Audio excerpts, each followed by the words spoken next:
Well, welcome back to Music Talk, everybody. This week, we're going to go and do a segment called What's in Your Collection. And for this week, we're going to look at the Who's Next album because this marks the 50th anniversary. It's actually requested by one of our viewers to do this. They wanted us to talk about it. So here we go. Right.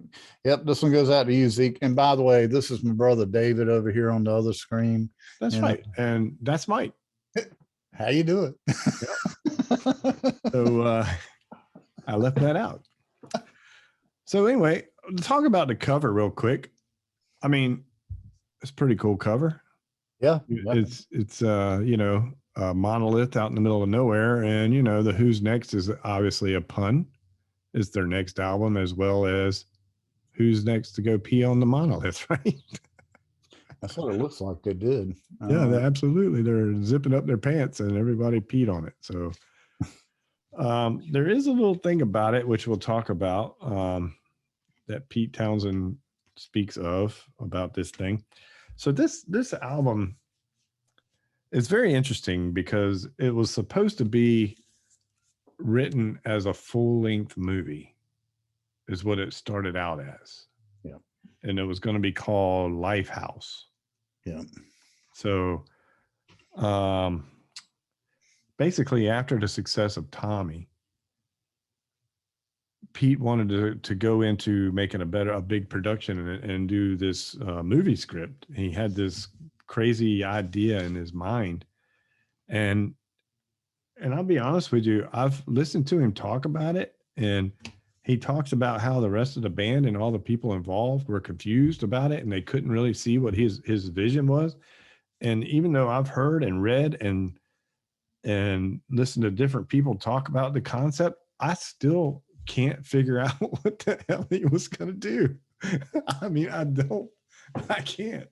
Well, you know, I've got some notes on what I think he was thinking of doing, but honestly, he had some whacked out theme in his brain. Well, you know, British humor. I mean, look at Monty Python. Right. You know? Yeah.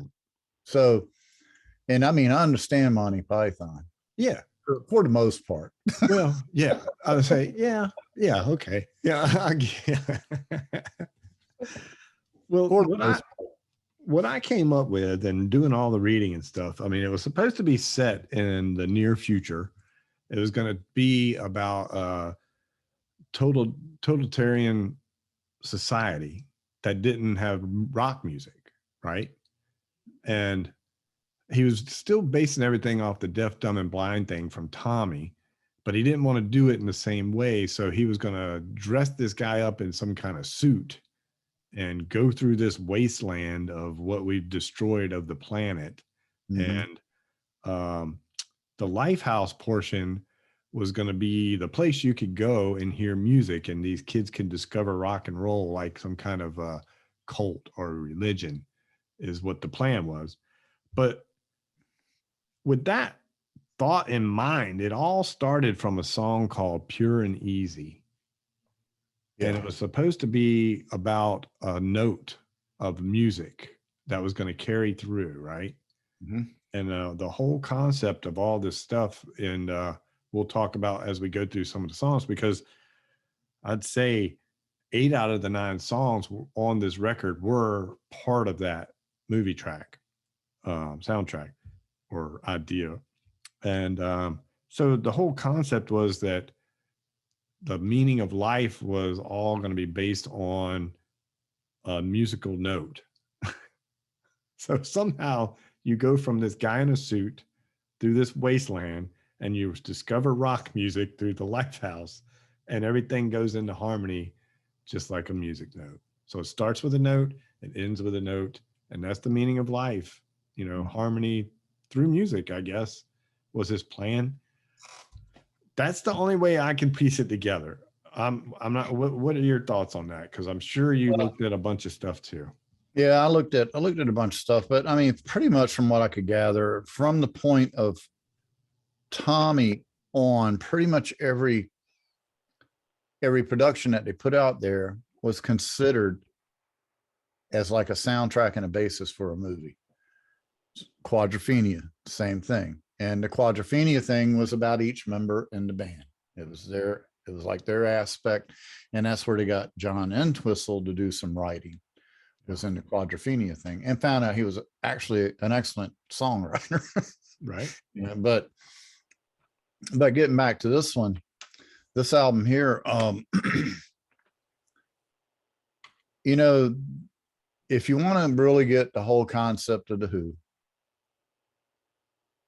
if you get no other album, this album right here will bring you right down to the basics of what the Who was about. Yeah. If you want to have the whole package, the best thing to do is to buy Tommy and this album. Yeah. And that's really all you need in your collection. You've got all the bases of the Who covered. Anything after that, and I believe in Quadrophenia, if I'm not mistaken, maybe it was one album after Quadrophenia. That's when Keith Moon passed away. Right. And then Step Kenny Jones, Right. Small Faces. The thing that we were talking about earlier, though, they only had the one song that broke the top 10, and I think it made number 10. I think actually is where it wound up. It actually got to number 9. Number 9. Yeah. I Can See for Miles is right. the song. And that was done like 66 or 67. And the thing that sold them, because they played some of the biggest concerts with the biggest crowds of any band to today's presence, I mean, and what it was is their stage show is what drew. Well, it was action and energy on stage. And the fact is, it's like, it was one night when they first became the Who. And I think actually it was when they had gotten signed with a producer and a manager, and they actually changed their name, and they were performing in a club, and Pete Townsend raised his guitar, broke the headstock off his guitar. Well, he turned around and just smashed it on stage, threw the guitar away, went back, got another one, and finished the show. Well, then a couple of nights later, they were playing. Nothing happened. Nobody broke anything. Nobody smashed anything. And people were standing there waiting. So Keith Moon decided, okay. So he just destroyed his kit. Yeah. Right there on stage. Yeah. And yeah, well, that was the thing too, is Pete and they all talk about, Pete and Roger both talk about how they wanted to make the audience feel like they were part of the band. So they kind of wrote their stage presence and songs and stuff like that to be like they were part of the crowd. Right. So those antics that you're talking about were, they were rowdy guys, man. I mean, they were rough back then. Yeah. Well, it's just funny to note, though, that it came across accidentally. Right. That's how they discovered it. That's how all good stuff happens. People are coming back to see us destroy our equipment. Yeah. Right. As sad as that is, that you're destroying equipment, that is what everybody, it's like when you watch NASCAR, everybody wants to watch the wreck, right? They don't want to watch it go around in circles. They want to watch the wreck, They want to see that car launch off that embankment up into the crowd. Exactly. So this album, it came out in August of 1971. Originally, it was a 9-song record. And like I said, it started out as Lifehouse. What they did is they were coming up with the ideas. So Kit, what's his name? Kit Lambert was one of their producers at the time. And he couldn't really get the concept of the album because he was still trying to push Tommy's movie on Pete Townsend, which kind of made Pete a little mad because he wasn't involved in the script of the movie. So that's when he really decided to go and write his own movie script for Lifehouse. So what they did is they went to a place called the Young Vic Theater in London, right? Right. So they went in there, they started doing some rehearsals, and they were learning the material. And then they had a bunch of people come in, and this was going to be part of the Lifehouse concept, was where kids come and discover rock and roll, right? So they get all these people and they bring them in there, and they started recording this stuff and just playing and doing it. and it kind of fell apart. And Kit wasn't into it, and he ended up leaving. And uh, the idea, they couldn't get it across. Roger and all them guys, they just couldn't figure out what it was Pete was doing. So they got fed up a little bit. Kit Lambert went to New York and started working at the record plant, Right. New York, right? So he was working on a Patti LaBelle record, and he talked to Pete, and he's like, "Well, why don't y'all just come over here? We'll do some recording of some of these songs and see what happens, right?" So they go over there, and they're there for a couple weeks, and come to find out, Kit's starting to shoot up on drugs. Pete's worried that Keith's starting to follow that same thing. Everybody's drinking, nobody's happy. They're all fighting and arguing. And they did record some songs. So they decided, let's go back. So all that happened in March. March was when they were in New York. Then they came back to England and went into Stargrove Studio, which was at Mick Jagger's Berkshire house. Right. Right. And so they started recording there with a guy named Glenn Johns. And John's, yeah. Yeah, Glenn Johns. So, but Awesome. they went back and listened because Andy Johns, the guy that did the Zeppelin stuff, was the guy that was at the Mobile at the Vic Theater. So he was outside in the Mobile recording all these the Vic Theater live stuff. So they started listening back to it. They're like, some of this stuff pretty good, actually. They got some good material out of it.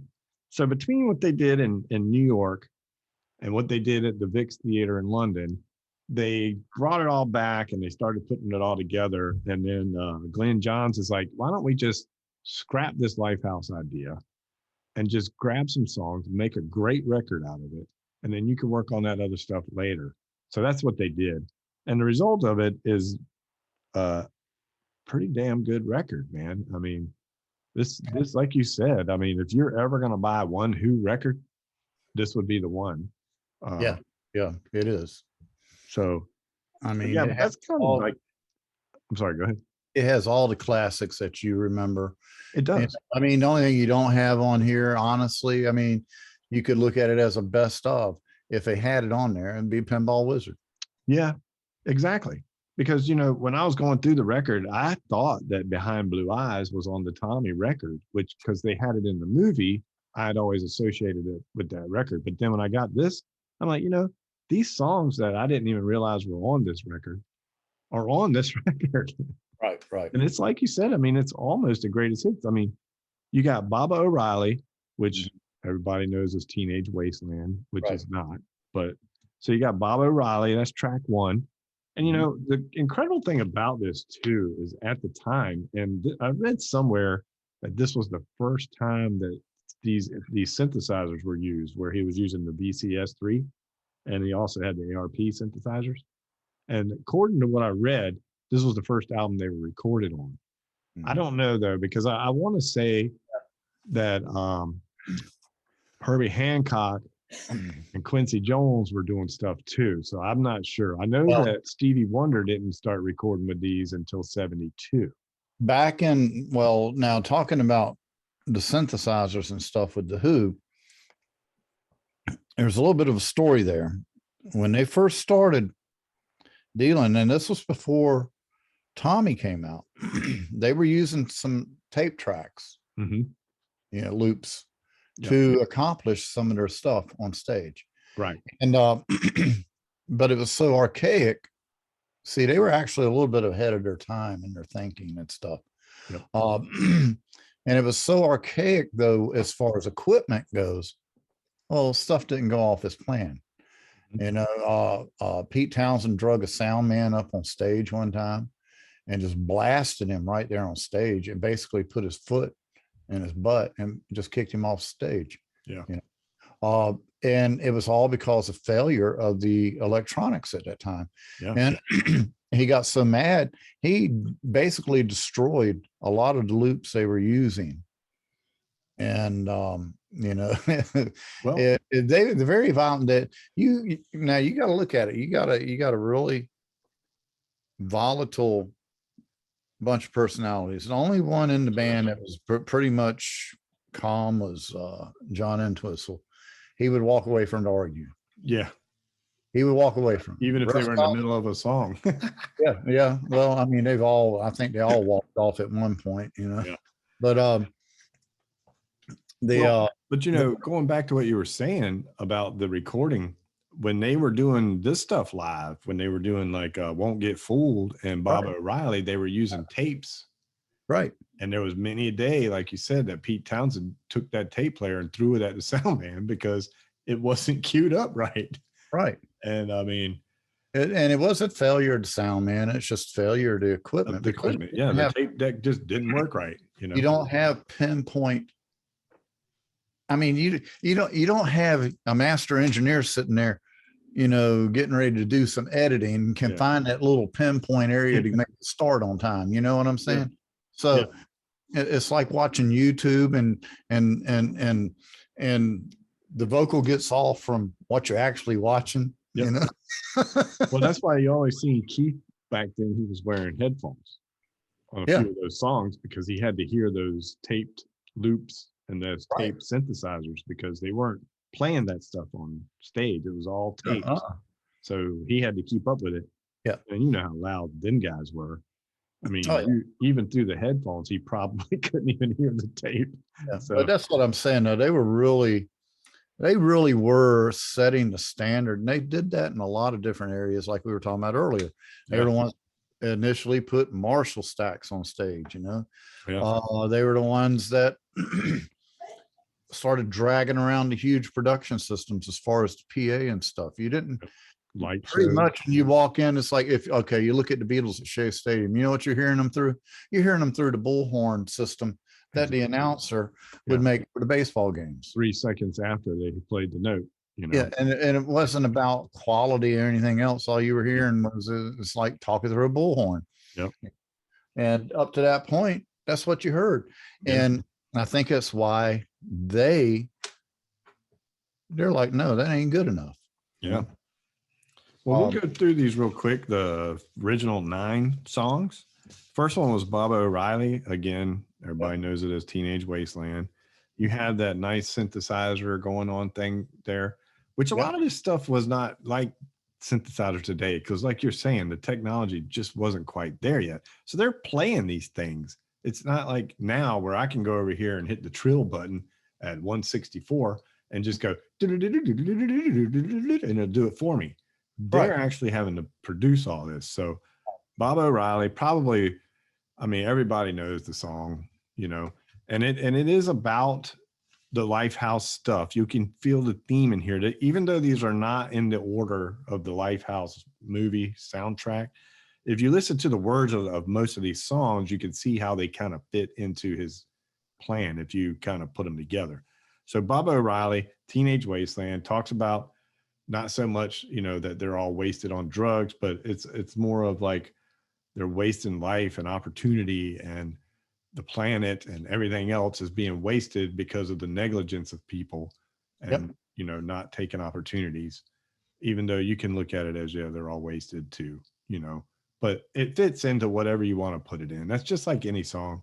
It can relate to anything. Yeah. So, and put a little perspective on that. In the 60s, Pete Townsend pretty much gave up doing drugs and stuff because they went through a whole heyday of all that stuff back in the mid 60s. And which is what actually wound up killing Keith Moon. He died because he wound up at a party at Paul McCartney's on the release of one of Paul McCartney's solo albums. And it was at just for the record, that would be Billy Shears. Yeah, right.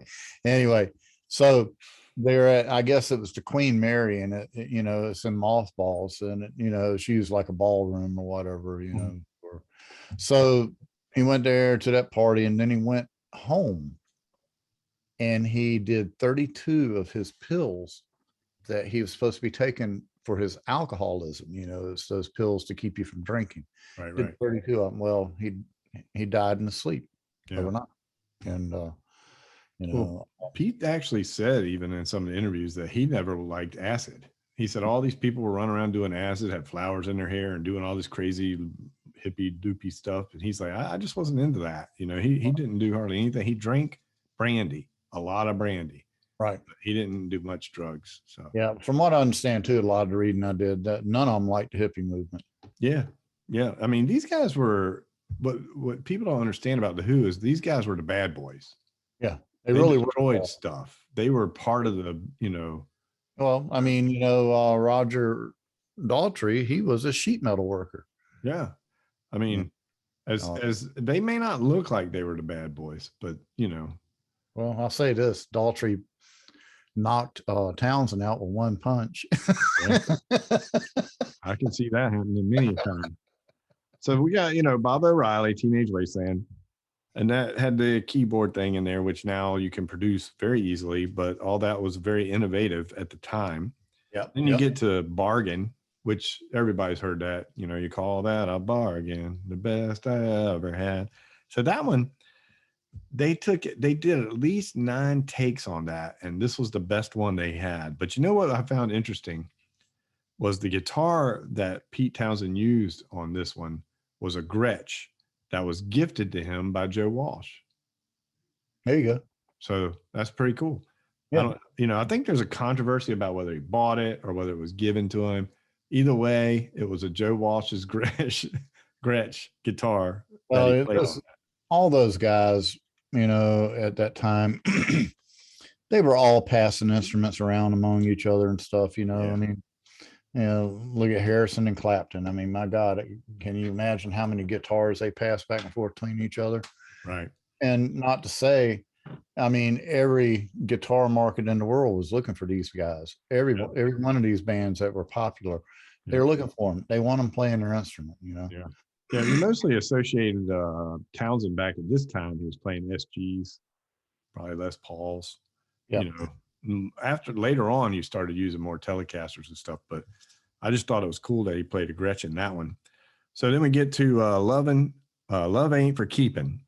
And it was originally a harder rocking song, but then they brought it back and started reworking it a little bit and ended up doing it with acoustics and stuff. So they reworked that one a little bit. I guess first time Townsend actually put an acoustic on stage. It was because of that song. For that one. Yeah. He played a 12 string on it, I think.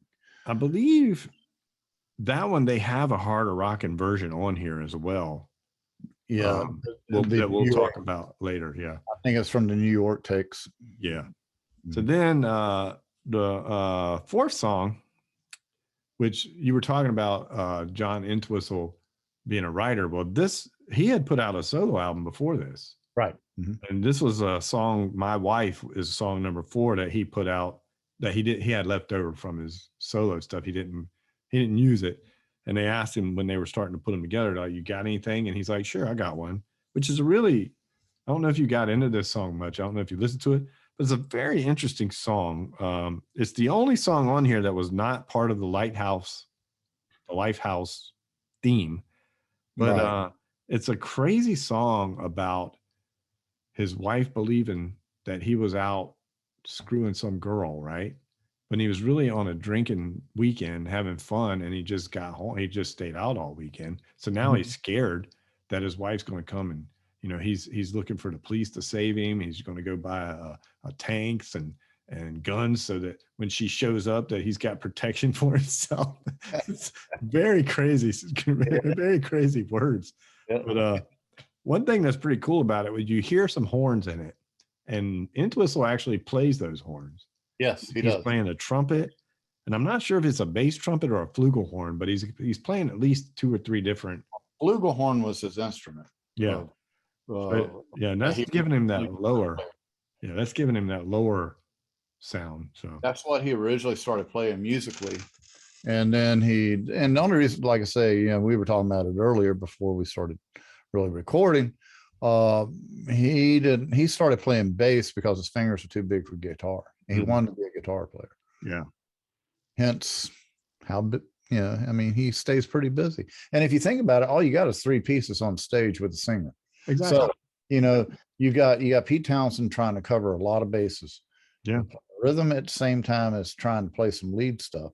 Yeah. And when he's back there banging the rhythm, then you got John Entwistle over there playing lead on the bass guitar. I mean, there you go.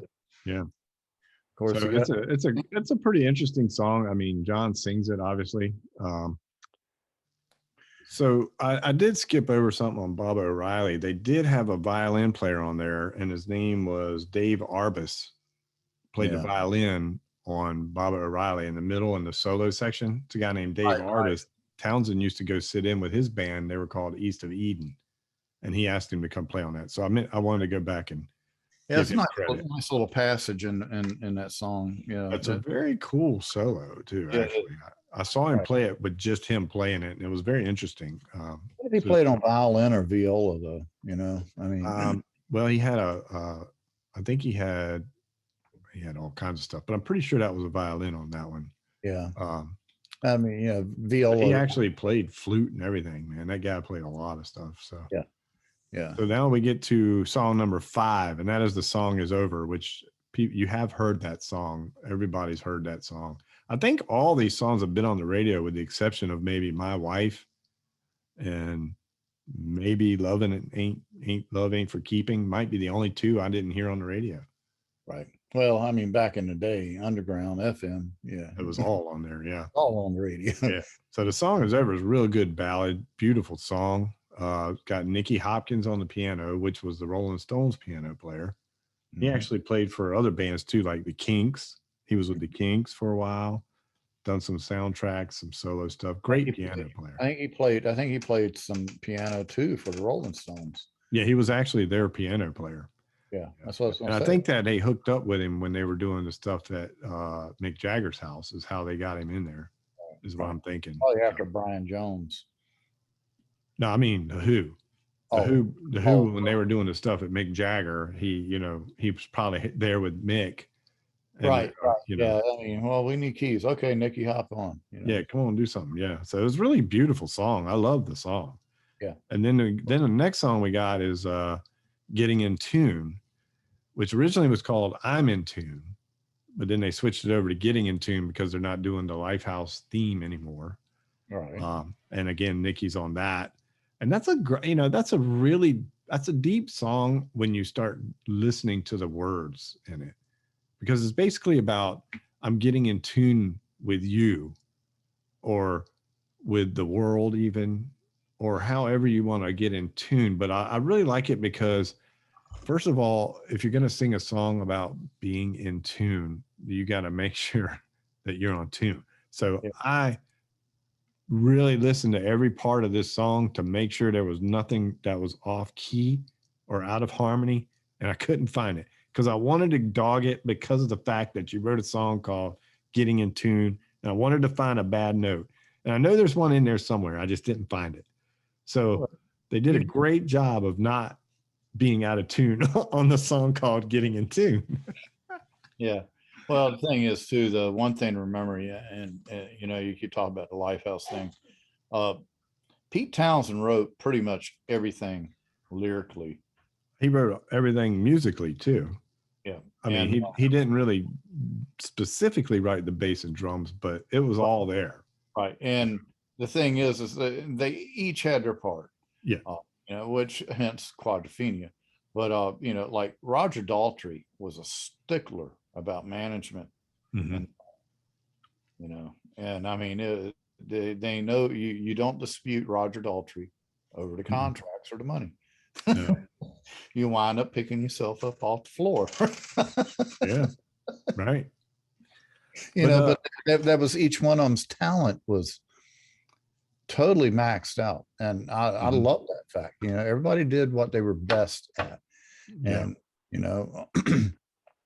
but those two songs there back to back, like "The Song Is Over," I mean, that one was originally done in the Vicks thing, and then when they did "Getting in Tune," they were in New York, and you can hear clearly the two differences. Oh yeah. And getting in tune, I mean, you're going on this concept of getting in tune with your surroundings and who you're with and what needs to be done, and you think about the New York at that time, and they're recording this stuff, and it's pretty amazing, to listen to these songs and figure out where they were and what times they were doing these things. It's pretty cool. And I think he actually has done the Lifehouse stuff now, which I don't know if I'm going to go look for it or not, but I'd rather keep it the way it is, where I don't know really what's going on and I'm trying to piece it together. It's fun for me. Well, it's nice to be surprised. Yeah.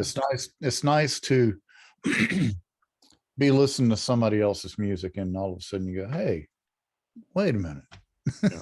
You know, I mean, it's nice to have surprises like that. Yeah. So Uh, then we get to song number 7, and that's Going Mobile. And this was done live. They recorded this straight live, 3-piece band, Pete doing vocals, no Roger Daltrey. They yep. just started it up and rocked it out, and they recorded it. It's kind of a part of the concept of the Lifehouse. His plan was that when you were in this society where everything was, you know, monitored, you couldn't do anything. This was his rebellion, that he's going mobile because, in this world, the pollution and everything had destroyed the world. So Right. he's like, well, you know what? I'm a rebel. I'm going to go mobile. I'm getting in my suit and I'm going mobile. And that's basically what the song is about, even Yep. though, he's probably reworded it to make it more of a single song. But anyway, it's a good song. It's a quick rocker, you know. So yeah, that was cool. And then the 8th song, you got Behind Blue Eyes, which again, I thought for years that this was on Tommy because it was in the movie. And then when I got the record and saw it was on here, like, wow. And this is probably one of the songs in my top 5 all-time Who songs because I really like this song. Of course, it started out at the Young Vic stuff. They started recording it there. I'm sure it has something to do with the Lifehouse thing about you don't understand what's behind my eyes, and all that, which kind of played right into the Tommy thing. You Mhm. know, you know how he kind of associated with that. So really cool song. I mean, everybody's heard it. I just think that Roger Daltrey's voice is really great on this one. I Roger, mean, the whole he's album actually. Roger has a killer voice. He was in his prime here too, man. Yeah. I think. I do like Roger Daltrey's voice. Yeah. And he's very powerful singer. He's just got the right amount of grit, Right. to go with it. And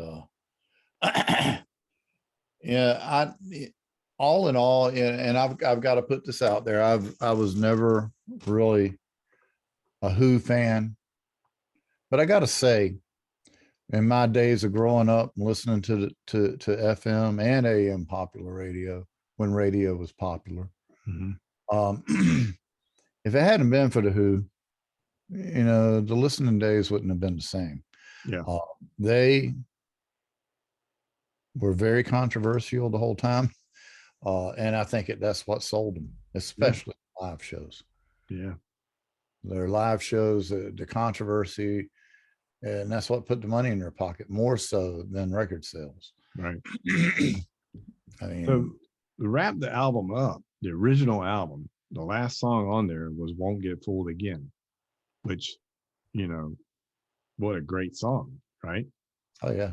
I mean, this is the one where he created all these sounds. He's using an organ through all these synthesizer filters, which he's actually having to play this because it didn't have the stuff now. Back then, you can't just program it in and play it. He actually had to do all this. And he had a over 9-minute demo tape of this, of just the organ parts. Right. He added some acoustic in it. And it actually came to be when they started working with it, at Mick Jagger's place. He's like, here's what I got. Let's see what we can do. And it ended up being that when it got to the middle solo section, that it carried so well that there was nothing they needed to do. They just let the keyboard take over that solo section. And then, of course, Keith Moon comes in and just blasts on it, Great song. Roger Daltrey actually talks about, if you pay attention to Keith playing on this one, he plays when he sings. He's playing a lot of stuff when he sings. So every time there's vocals going on, he's doing a lot of drum stuff. But then in between the singing parts, he kind of plays it straight. And it's funny too when you think about it and you start listening.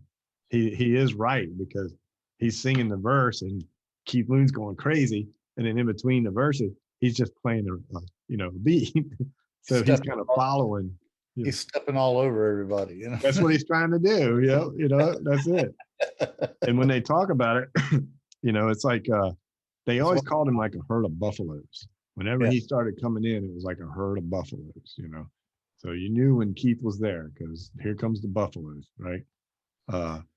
So everybody knows this song. It really only hit 15 in the charts. But probably if you were to release it now, as many people that watch all these NCIS shows or see whatever they are, CSIs or whatever, they play these Who songs on those shows. And Yeah. Won't Get Fooled Again and Who Are You are two of the bigger ones that you hear. Well, Teenage Wasteland too is Yeah, Bob O'Reilly. Yep. So all the now if you were to put this out, it probably hit number one. I think so. And also too considering the way the genres are going, people are actually searching for analog recordings again. Mm-hmm. They really are, because everybody's tired of the digital stuff, man. They're tired of the auto tune. They're tired of cymbals whistling when they're not. Yeah. That's not the way they sound. Yeah, exactly. But I mean,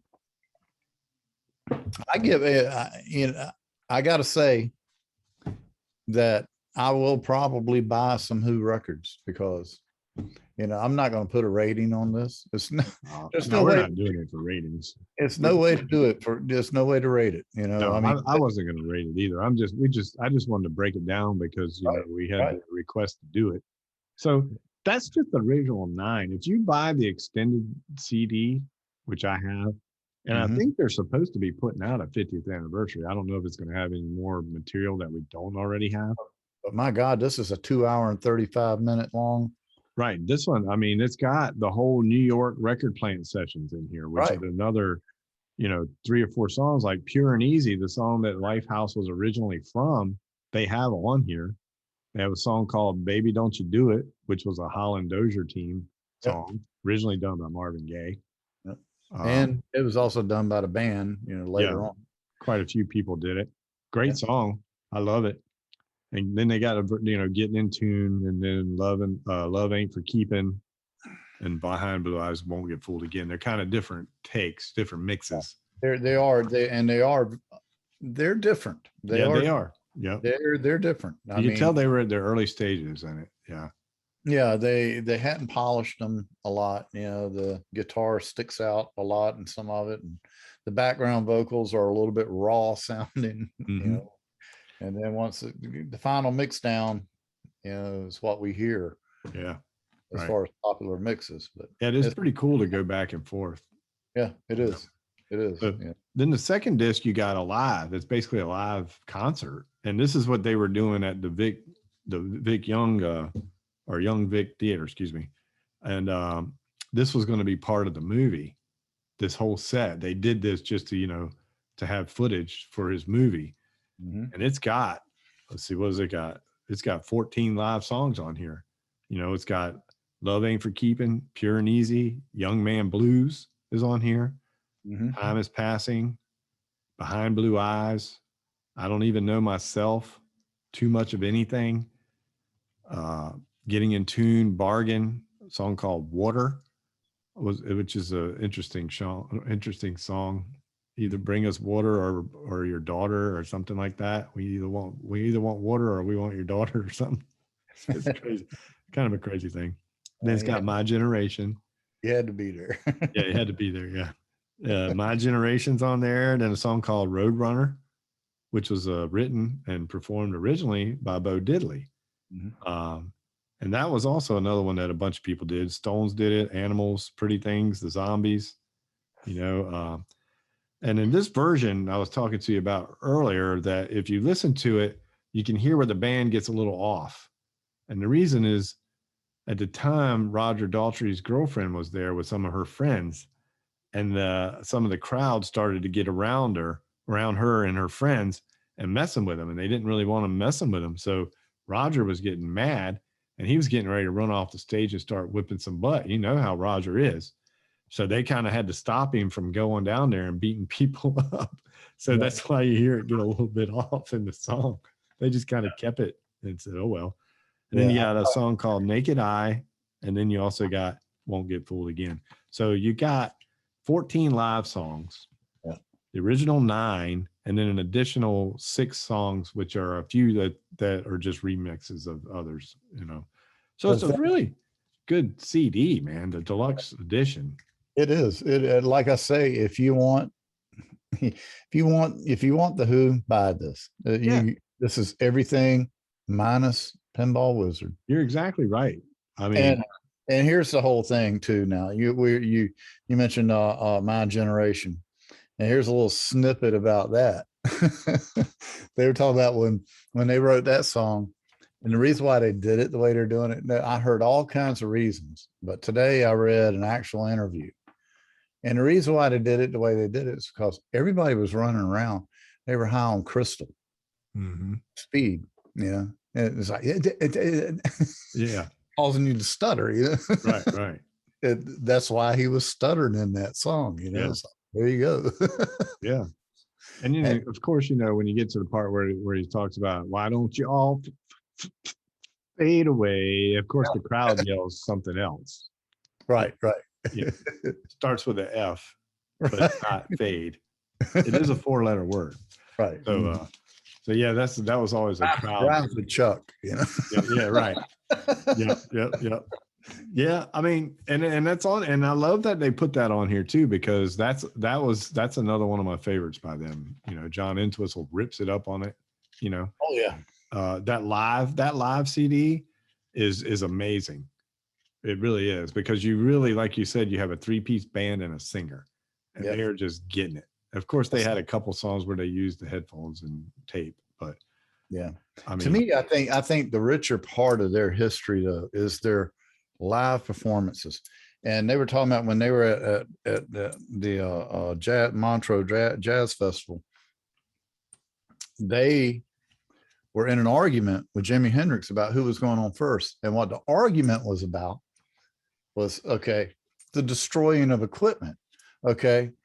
Pete Townsend and Keith Moon actually started doing that before Hendrix did.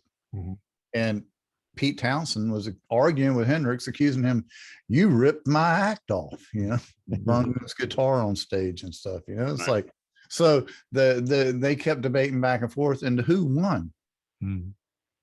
They got to go on before Hendrix, so they got to destroy their equipment before Hendrix destroyed his. And that's why he caught his on fire. Yeah, because the Who didn't catch theirs on fire. Right. Hendrix caught his on fire. Right. Yeah. So yeah, that was kind of weird. You know, it's like, okay, here's the competition. What are you going to do? Well, I'm going to catch it on fire now. It's like, I just love those stories. And I think, to me, like I say, I think their live performance history is way richer than their recording history. You know, I mean, yeah, so many stories. And they talk about too, like Keith Moon. My God, he discovered cherry bombs. I can't imagine what you're getting ready to say. He started blowing up the toilets in their hotel rooms. And the thing was, John Entwistle, he was married at the time. So they go out on the road, and John Entwistle, he goes, you know, and the reality is, I was standing right behind Keith Moon with the matches. Yeah, that's right. That's right. So I just love the stories, man. I know, they're crazy, man. They were crazy for sure. Oh, yeah. Oh, so the monolith, the story about that monolith is, let's see, I had it written down somewhere. Where is it at? They discovered it on at Sheffield Slaghead, and it was a symbol of alienation of a mundane uniformity of modern life, right? So they said, well, what better to do than to piss on it? Piss on it. Yeah. And that's where the album cover comes from. So damn pissed on it. pretty iconic album cover. I mean, when you think of the Who, that's the album you think of. If you don't think of Tommy with all that crazy crisscross stuff on there, you know, this is the one that you think of next. I mean, because do you know of any other Who album covers? I mean, there's only 2 that I know. Yeah, the pissing on the concrete and the Tommy one. Yep. So yeah. So who's next? I mean, great record. Get the deluxe edition. You get the live CD with it. Couple alternative mixes of the songs that you already know. You know Oh, every song on here except for maybe one. Trust it me, all you've heard speaks every for song. itself. Yeah, it speaks for itself. And Yep. I got to tell you too, the whole thing's very reasonably priced too. I can't Yeah. believe, Like $15, man.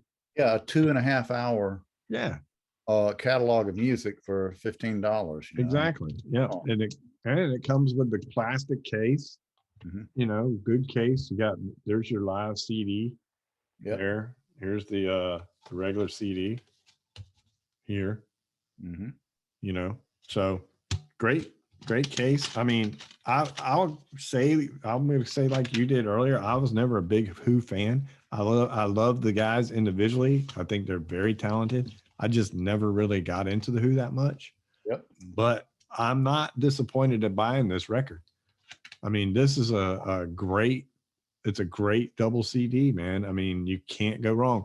And I've actually got a little more appreciation for Pete Townsend after this, because I never really gave Pete Townsend as much credit as I think he's due until I, started digging into what he actually did on some of this stuff. So Yeah. Oh yeah. Well, some of the trials and tribulations to pull it off too. I mean, my God, and these guys made it hard on themselves. yeah, no kidding, man, with all the infighting and everything. And I mean, I figure, I mean, I'm just thinking I don't know why I never gave Pete all the credit that he deserves, but it's just, I mean, all these guys are so good that, I mean, Pete's never been one of those guys that are in the guitar player conversations. You never, you don't really say the top 10 guitar players. Pete Townsend's not going to be in there. Well, But I think the thing is too, it's like every one of these guys self-taught, mhm. and what they did is they applied their ability, and I call it the chameleon ability, to blend in. Mm-hmm. They applied that talent, which is kind of like a survival mode, to doing things their way. Yeah. And exactly what you got right here. Yeah. It's originality. Pete Townsend, I don't think he would ever tell you that he is the guitar player of the year in anybody's terms or anything. But I'll tell you what, I don't think there's a guitar player that can step up and step in his shoes and do the things that he's done. Well, there's a thing on here too where I think it might be going mobile at the end, where he's doing this guitar synthesizer wah solo. They actually have another version of it that he's playing a regular guitar solo, but they went with the wah sound because it was different, right? But honestly, if you listen closely at the stuff Pete's doing, it's really great guitar work. It really is. And I just, I've always, when I thought of the Who, I always looked at John Entwistle because I'm a bass player and I loved watching John and listening to John. So I always focused on the bass lines in the Who songs more than anything. Yeah. And, of course, Roger's vocal work, but I never really paid attention to the drums or the guitar, so to speak, because I just always felt like Keith Moon was doing Keith Moon. So, but John Entwistle, I was learning stuff from him. There was so much stuff he did on bass. He reminded me a lot of Geezer Butler's bass lines from Black Sabbath. Yeah, because yeah. they played a lot of the same kind of stuff. Well, they had to, and bass players were expected to do more. It's just like with Emerson, Lake and Palmer. Greg Lake had to cover a lot of ground with bass. Yeah. And they were kind of like jazz bass players. Right.